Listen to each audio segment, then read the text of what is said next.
The town of Brookdale had always seemed like a quiet, tight-knit community where neighbors looked out for one another.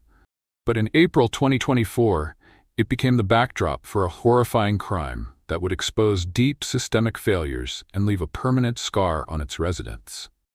At the center of the tragedy was Daniel Reyes, a former police officer turned substitute teacher, and the two women whose lives he tragically ended the lives of: his ex-wife, Samantha Carter, and his teenage girlfriend, Jessica Morales. Daniel Reyes had always been seen as a man of promise. Born and raised in Brookdale, he excelled in athletics and earned a wrestling scholarship to college. He was charming, disciplined, and outwardly respectable. A young man with a bright future. But beneath the surface, there were troubling signs that hinted at a darker side. While attending university, Reyes became increasingly aggressive, exhibiting a short temper that unnerved those around him. His need for control over situations, coupled with a tendency to lash out when things didn't go his way, became more apparent. One night, an argument with a roommate escalated into a heated altercation, resulting in Reyes being charged with trespassing and making intimidating threats. Though the charges were ultimately dismissed due to lack of evidence, those close to him saw it as a warning sign. During his college years, Reyes also developed a troubling pattern of manipulation in his personal relationships. He was known to exert control over his romantic partners, isolating them from their friends and dictating their every move. Many dismissed this behavior as mere possessiveness, but in hindsight, it was a harbinger of the deeply disturbing actions he would later take. After graduating, Reyes returned home to Brookdale, where he quickly found work as a wrestling coach. The local high school welcomed him with open arms, unaware of his troubled past. His charisma made him a favorite among students, and he was well respected by parents and faculty. But as time went on, murmurs of inappropriate behavior with female students began to circulate. Before we continue, please take a moment to subscribe and turn on the notification bell to stay updated. Your support means the world to us, and we're truly grateful to have you here. Thank you. Some girls confided in their friends that Reyes made them uncomfortable, while others claimed he gave them special attention in a way that didn't seem right. Yet, no formal complaints were made, and the concerns were brushed aside. Eventually, Reyes leveraged his experience into a role at the Ridgeview Police Department, where he became a school resource officer at Brookdale Middle School. This position only amplified his access to vulnerable young students, and it wasn't long before similar concerns about his behavior emerged. Parents began noticing how certain students gravitated toward him, and some teachers questioned his overly friendly demeanor with female students. However, much like before, no substantial action was taken, and Reyes continued to present himself as a model officer. His position of authority gave him the power he had always craved, but it wasn't enough. Soon, his need for control would spiral out of control, leading to the horrific crimes that would shake Brookdale to its core. After returning home, Reyes became a wrestling coach at a local high school, a position that quickly made him a trusted figure among students and faculty. However, some noticed that he showed particular attention to certain female students, often offering extra training sessions and private mentoring. Whispers circulated, but no one was willing to formally accuse the charismatic and well-respected coach of wrongdoing.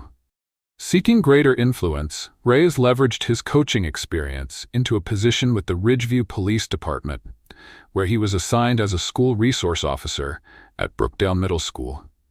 This role granted him unparalleled access to vulnerable students, allowing him to cultivate relationships under the guise of mentorship.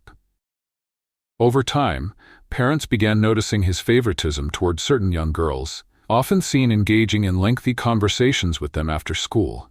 Some teachers grew uneasy about his behavior, noting how he positioned himself as a confidant to female students while isolating them from their peers. Despite murmurs of misconduct, Reyes continued to evade scrutiny. Complaints were either dismissed or lost in bureaucracy, with no official disciplinary action taken. When he transitioned into a teaching role at Maplewood School District, it became evident that the systems meant to safeguard students from predatory behavior had failed catastrophically. His troubling pattern of interactions with young girls should have been a glaring red flag. Yet he passed every background check, moving freely between roles of authority and influence. Those who had once trusted him would later come to realize how deeply the system had failed them. Samantha Carter had once believed she had married the love of her life. In the early years of their marriage, Daniel Reyes was attentive and affectionate, a man who appeared to cherish his family. But by 2020, something had shifted dramatically. The man she had wed had become unrecognizable, controlling, temperamental, and increasingly erratic. His patience was razor thin, and Samantha found herself constantly walking on eggshells, fearing the next outburst. What had once been loving gestures turned into constant surveillance, tracking her movements, questioning her every decision, and dictating who she could interact with. The emotional toll grew heavier, and Samantha's once bright and confident personality began to dim under the weight of his overbearing control. She sought support from friends and family, confiding in them about the emotional turmoil she faced at home. Many urged her to leave, but the fear of what Reyes might do kept her paralyzed. Each attempt to establish boundaries was met with either manipulative charm or explosive anger, making it increasingly difficult for her to break free. She considered legal action multiple times, but without physical proof of his escalating behavior, the system offered her little protection. She felt trapped in a cycle of psychological torment, always anticipating the next incident, always waiting for the moment when things might spiral out of control. The transformation wasn't sudden. It had crept in slowly, like a shadow stretching further with each passing day, making it difficult to pinpoint exactly when the warm and loving man she once knew had turned into someone she barely recognized. At first, it was subtle, a sharp word here, an offhand comment there, small criticisms that made her question herself. But over time, these moments accumulated like raindrops in a storm, turning into something she could no longer ignore. The fights grew more frequent, their intensity escalating beyond simple disagreements into full-blown confrontations. Daniel Reyes's need for control suffocated her, wrapping around her like an invisible chain. He wanted to dictate everything, from what she wore to whom she spoke with. If she lingered too long on a phone call, he demanded to know who she was talking to and why. If she mentioned going out with friends, he convinced her it was unnecessary, planting seeds of doubt in her mind until she willingly withdrew from them. His controlling nature extended beyond just personal matters. He monitored her spending, questioned her parenting decisions, and dismissed any opinions she voiced. Over time, the isolation grew stronger, and her confidence began to erode. She found herself second-guessing her actions, wondering if she was truly the problem, as Reyes often claimed. Each argument left her more exhausted, more broken, until she could barely recognize the person she had once been. The emotional turmoil he inflicted was relentless, leaving her trapped in a cycle of guilt, self-doubt, and fear. It wasn't just about control, it was about power. Reyes had a way of twisting reality, making her believe that his actions were out of love, that he was merely protecting her from the world. When she resisted, his charm would disappear, replaced by cold indifference or sharp words designed to cut deep. He knew how to manipulate her emotions, making her feel guilty for wanting her own independence. At first, she rationalized his behavior, convincing herself that things would change, that this was just a rough patch, a phase they could overcome. She told herself that his protectiveness was a sign of devotion, that the man she had fallen in love with was still in there, somewhere beneath the anger and paranoia. But the more she tried to hold on to that belief, the more distant he became, as if the person she once loved had vanished entirely, leaving only an unpredictable stranger in his place. Determined to protect herself and their 2 children, Samantha made the difficult decision to file for divorce. It was a choice she knew would infuriate him, but she also knew it was the only way she could reclaim her freedom. She sought legal help, gathering evidence of his behavior and pleading with the court system for protection orders. Time and again she warned officials that Reyes was a threat, not just to her, but to their children as well.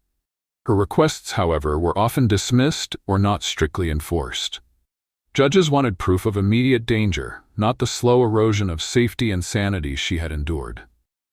The system that was meant to protect victims like her failed at every turn. Even when friends urged her to move out of town, to disappear for her own safety, she hesitated. She didn't want to uproot her children's lives, and she still clung to the belief that the law would eventually catch up to Reyes before it was too late.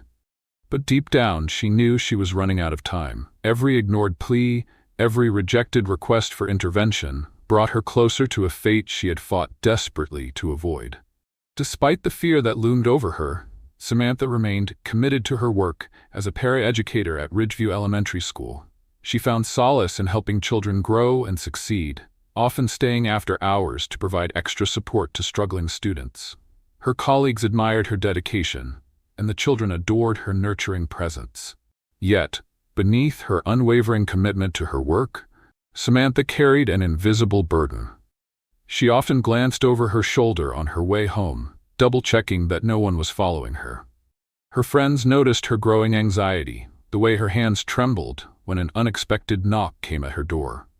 She tried to assure them she was fine, that she was handling things, but in reality, she lived in a constant state of unease. She had done everything she could to protect herself, seeking legal intervention, making emergency plans with close friends, and even changing her daily routines. But no one, not even those closest to her, could have imagined the devastating turn of events that awaited her. Yet, beneath her unwavering commitment to her work, Samantha carried an invisible burden. She often glanced over her shoulder on her way home, double-checking that no one was following her. Her friends noticed her growing anxiety, the way her hands trembled when an unexpected knock came at her door. She tried to assure them she was fine, that she was handling things, but in reality, she lived in a constant state of unease. She had done everything she could to protect herself, seeking legal intervention, making emergency plans with close friends, and even changing her daily routines. But no one, not even those closest to her, could have imagined the devastating turn of events that awaited her.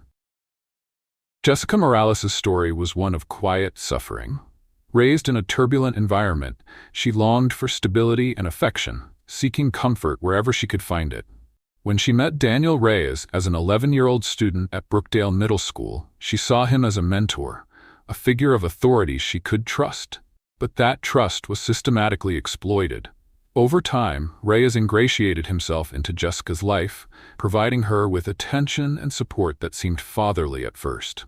He positioned himself as the only person who truly understood her, gradually isolating her from friends and family. He praised her for relying on him, making her feel special and chosen, while subtly undermining her confidence in others. What started as a mentorship soon became a deeply manipulative dynamic, where Reyes dictated how she should think, act, and feel.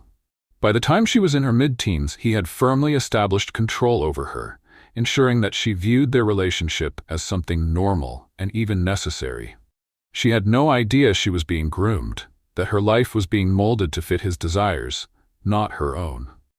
By the time she recognized the suffocating nature of his influence, it was already too late. She was completely entangled in his world, without a clear way to escape. Over the years, Reyes groomed and manipulated Jessica, gradually isolating her from her support system and severing her ties with friends and family. He positioned himself as her protector, convincing her that no one else truly understood her struggles. At first, his attention felt reassuring. He listened, offered guidance, and made her feel special. But as time passed, his influence became more sinister. He dictated what she wore, who she spoke to, and how she spent her time. He subtly undermined her confidence in others, making her believe that she could trust only him. What began as seemingly innocent mentorship evolved into a deeply controlling and coercive relationship, leaving Jessica trapped in a cycle of emotional dependency and manipulation that she could not easily escape. By the time she was 16, Jessica had lost much of her former self. Reyes had shaped her world to revolve around him, making her believe that she owed him loyalty, love, and obedience. The influence he held over her led to a deeply inappropriate and unlawful situation, resulting in the birth of their child. Despite those around her sensing that something was wrong, the warnings came too late. Jessica had been trapped in a nightmare orchestrated by the very person she once trusted the most. Despite the alarming circumstances, Jessica remained under Reyes's influence, struggling to find a way out of his grasp. It wasn't until another teenager, the officer's 17-year-old girlfriend, uncovered the disturbing truth about his actions that law enforcement was finally alerted. She reported him, leading to Reyes' arrest on multiple charges in early 2024.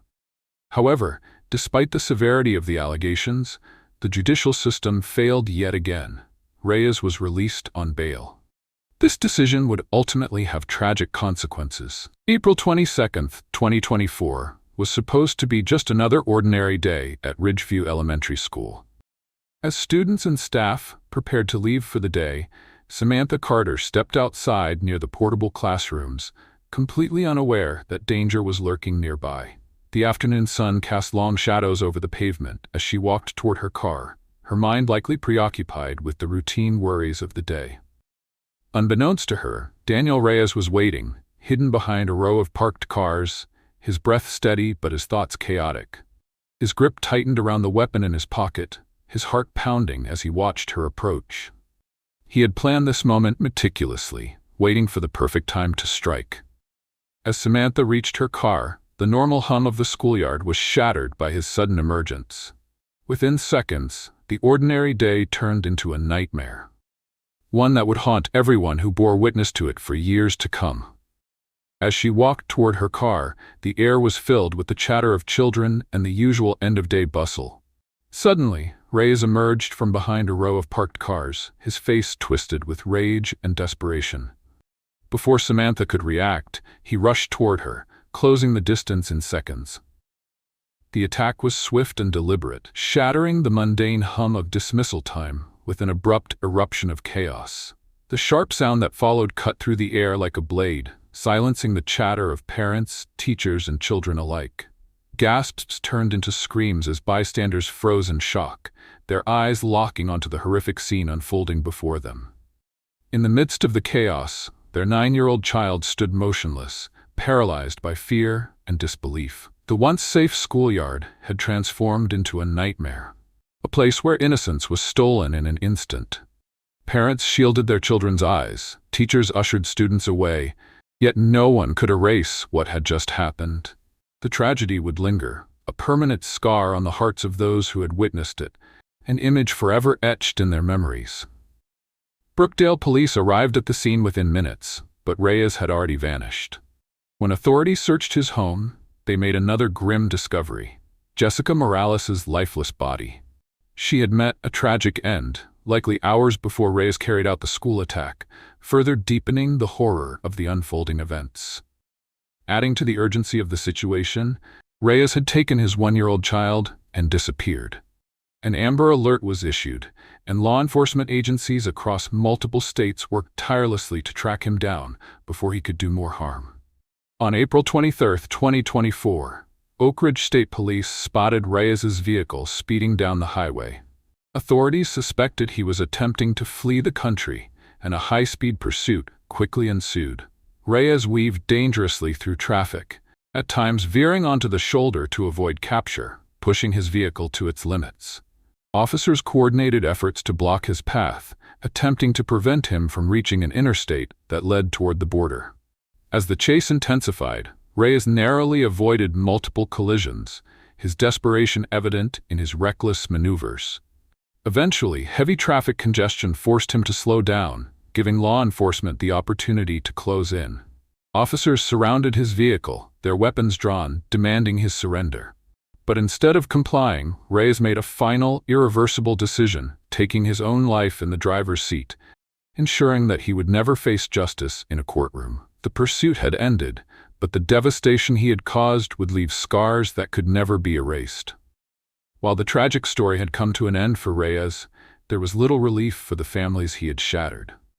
His 1-year-old child, miraculously unharmed, was taken into protective custody, a small mercy in an otherwise devastating situation. The justice system had failed to intervene when it mattered most, allowing Reyes the opportunity to carry out his horrific actions. Now, there would be no trial, no justice served in a courtroom, only profound grief, lingering trauma, and questions that would never be answered. The town of Brookdale was left in shock and grief.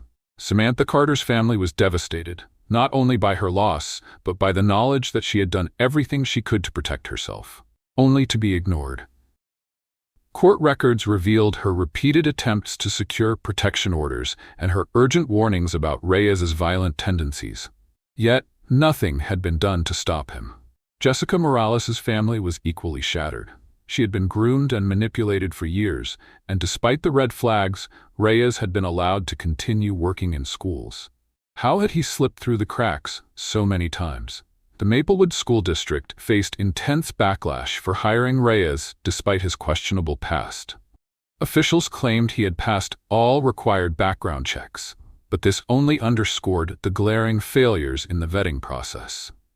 Critics pointed to the lack of thorough investigative measures in background checks that allowed individuals like Reyes to slip through unnoticed. Parents and community members demanded accountability, questioning how multiple allegations against Reyes had failed to raise red flags. Furthermore, discussions arose about the over-reliance on standardized checks that do not adequately examine patterns of concerning behavior. Some educators and staff had previously expressed concerns about Reyes' conduct, but without formal complaints, those warnings were disregarded. This failure revealed systemic weaknesses, highlighting the urgent need for more comprehensive oversight, stronger communication between law enforcement and school administrators, and policies that prioritize student safety over bureaucratic hurdles. As investigations into the hiring practices of the district continued, it became clear that the lack of proactive intervention had devastating consequences, ones that should have been prevented. The tragic deaths of Samantha Carter and Jessica Morales ignited discussions about the dire need for systemic reform, sparking debates among lawmakers, educators, law enforcement, and advocacy groups. The case shed light on deep-rooted issues in the justice system, law enforcement hiring protocols, and school safety policies. It became evident that multiple institutions had failed to act when early warning signs surfaced, allowing Reyes to maintain positions of authority despite troubling behavior. The tragedy prompted a re-examination of the legal mechanisms meant to protect victims of domestic violence and the effectiveness of restraining orders. Community members demanded answers, questioning how Reyes had been allowed to continue working in roles that granted him access to vulnerable individuals. Schools and law enforcement agencies faced mounting pressure to develop stricter safeguards to prevent similar cases in the future. Additionally, many advocates emphasized the need for a more victim-centered approach to handling domestic abuse and grooming cases, pushing for reforms that would enable earlier intervention and better support for those at risk. The heartbreaking loss of Samantha and Jessica forced an uncomfortable yet necessary conversation about the responsibilities of institutions that had failed them, and what must change to prevent future tragedies. The case of Daniel Reyes stands as a haunting reminder of what happens when the warning signs are ignored. 2 women lost their lives despite countless opportunities to intervene. A community was left to pick up the pieces, and 2 young children were orphaned in the wake of their father's violence. As Brookdale mourns, their grief must not be in vain. Real change must come from this tragedy to ensure that no other families have to endure the same heartbreaking loss.